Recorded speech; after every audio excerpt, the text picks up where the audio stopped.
United States is 5% of the world population, but represents 25% of the inmates. This event is really about mass incarceration, and I knew that I had to write about it because this is an epidemic that's destroying nature. I'm not sure if any of you are familiar with the story of Cleve Browder. He was a teen in New York who went to jail for stealing a backpack.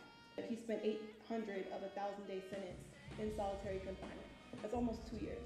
June of 2015, he ended up killing himself because of this. I'm uniquely qualified to speak about mass incarceration because I was in mass incarceration for 25 years. See, what I want you to do is to use and honor the word urgency, because what's about to emerge is what I would call an insurgency, which is black mass incarceration, and that's a black emergency. So today, our system incarcerates black men at a rate 7 times higher than white men. I'm looking at a statistic, and they're saying that more than likely you're going to be a society misfit. But early experiences matter, and you can type in on the buttons and tell the machine what your childhood was like. This group in Colombia has been tracking these $1 million blocks. Why are we investing so much money in incarceration in these super impoverished neighborhoods? It makes no sense. Like, there has to be a better way. $40,000 a year to keep somebody in custody. For those 3+ years, over $120,000. Now, whether you're Republican or Democrat, I think we can all agree that that's money poorly spent. There's a reason there's a direct correlation between the amount of money that's spent towards your education and the likelihood of you being arrested.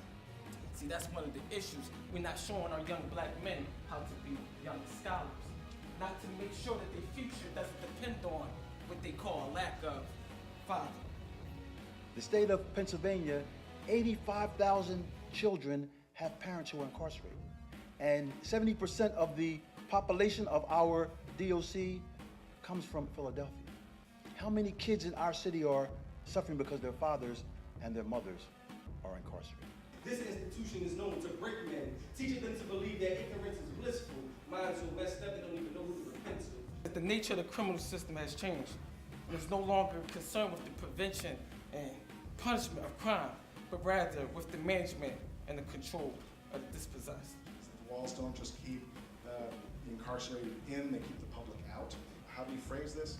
But we eventually came up with the phrase, mass incarceration isn't working, mass incarceration isn't working, mass incarceration isn't working.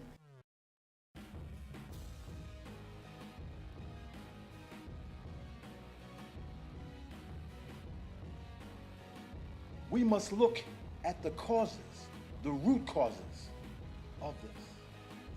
And it's unemployment. In our communities, we have over 70% unemployment.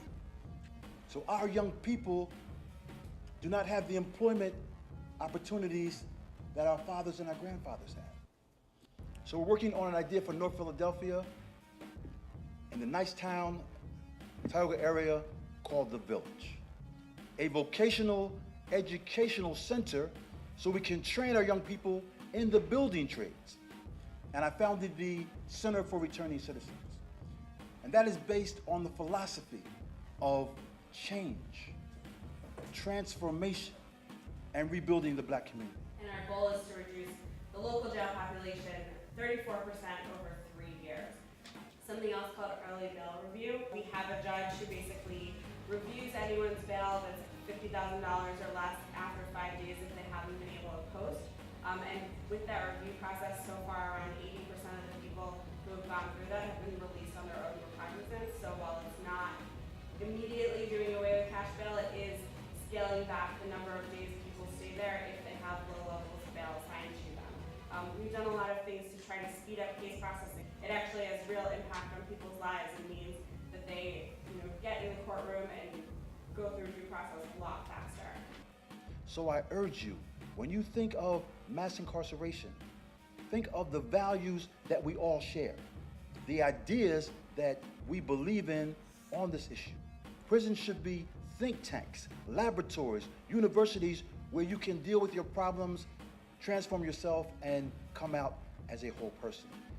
So look at mass incarceration and its solutions as a holistic process that we as a community must be a part of.